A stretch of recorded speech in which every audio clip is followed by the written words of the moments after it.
రాజేంద్ర ప్రసాద్ గారు చెప్పినటువంటి ఒక మాట ఇప్పుడు సోషల్ మీడియాలో చాలా మటుకు వైరల్ అవుతుంది. నేను చెప్పినట్టు అలా గనక జరగకపోతే నేను తెలుగు సినిమా ఇండస్ట్రీ నుంచే తప్పుకుంటాను అనే విధంగా షాకింగ్ కామెంట్ చేశారు.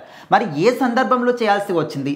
సో ఖచ్చితంగా రాజేంద్ర ప్రసాద్ గారు ఒక లెజెండరీ నటుడు అనమాట. ఆయన సినిమాలు చూసి ఎంతోమంది నవ్వుకున్నారు, ఎంతోమంది బాధపడ్డారు. మంచి ఒక రక్తగణించగల నటుడు అనమాట ఆయన. అయితే మరి ఆయన కూతురు చనిపోయిన తర్వాత కొంత డిప్రెషన్లోకి వెళ్ళారు అని చెప్పి తెలుస్తుంది. సో తర్వాత ఆయన చేస్తున్న సినిమాలు ఏమో పక్కన పెడితే కానీ ఆయన స్టేజ్ పైన ఏదైనా స్పీచ్ మాట్లాడుతుంటే కొద్దిగా నోరు తడబట్టడం కానీ కొంచెం మాటల ఓవర్గా వెళ్ళడం కానీ ఇట్లా జరుగుతుంది. సో మరి ఇంకా దయచేసి ఆయనకి మైక్ ఇవ్వకండి అని చెప్పి చాలామంది సోషల్ మీడియాలో అయితే కింద కామెంట్స్ పెడుతూ ఉన్నారనమాట.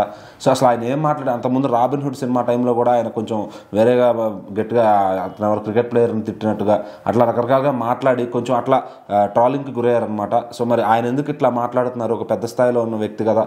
సో మరి ఆయనకు మీరు మైక్ ఇవ్వకపోవడం మంచిది, ఎంత మీరు గౌరవించవచ్చు. కానీ సో ఆయన అట్లా మాట్లాడుతున్నారని తెలిసినప్పుడు ఆయన జస్ట్ ముందు కూర్చోబెడితే సరిపోతుంది కదా. పిలిచి మైక్ ఇస్తే మరి ఆయన అట్లా తప్పుగా మాట్లాడుతున్నారు కదా అని చెప్పి మాట్లాడుతున్నారు. మరి రీసెంట్గా మాస్ జాతర సినిమా ప్రీ రిలీజ్ ఈవెంట్ అయితే జరిగింది.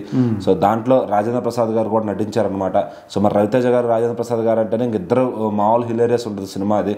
సో మరి ఆయన స్టేజ్ పైన స్పీచ్ ఇస్తున్నప్పుడు ఈ సినిమా చూసి మీరు షాక్ అవ్వకపోతే నేను ఇండస్ట్రీ నుంచి వెళ్ళిపోతానని స్టేట్మెంట్ ఇచ్చారనమాట. అంటే జనరల్గా ఇప్పుడు మాస్ జాతర అనేది కమర్షియల్ సినిమా, 4-5 ఫైట్లు 4-5 పాటలతో కామెడీతో ఉండబోతుందని అర్థమవుతుంది. సో అంతకుముందు రవితేజ గారు ఇలాంటి సినిమాలు చేశారు పోలీస్ ఆఫీసర్గా అట్లాగా. అయితే దీనిలో చూసి షాక్ అవ్వాల్సినంత ఏముంది, అంత పెద్ద స్టేట్మెంట్ ఎందుకు ఇవ్వాలి మీరు అని చెప్పి దాన్ని కూడా విమర్శిస్తూ ఉన్నారనమాట.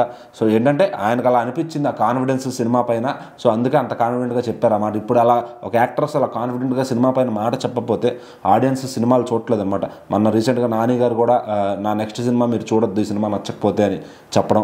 అట్లా రీసెంట్గా ప్రియదర్శి గారు కూడా మిత్రమండలి సినిమాకి అదే స్టేట్మెంట్ ఇచ్చారు. సో మరి మన ప్రియదర్శి గారిని కూడా ట్రాల్ చేశారనమాట. ఈ సినిమా నెక్స్ట్ సినిమా ఏంటన్నా మిత్రమండలి పోయింది కదా అని చెప్పి. సో అట్లా స్టేట్మెంట్లు గబుకుని ఇచ్చేస్తూ ఉంటారు. ఎందుకంటే అక్కడ ఆడియన్స్ రాబట్టడానికి. మరి రాజేంద్ర ప్రసాద్ లాంటి వ్యక్తి ఇలాంటి స్టేట్మెంట్ ఇచ్చారంటే నిజంగా మాస్ జాతరకు అంత సీన్ ఉందా, లేదంటే ఆయన ఏమైనా ఈ మధ్యన తడబడుతున్నట్టే తడబడ్డా అనే విధంగా అయితే చర్చించుకుంటున్నారు.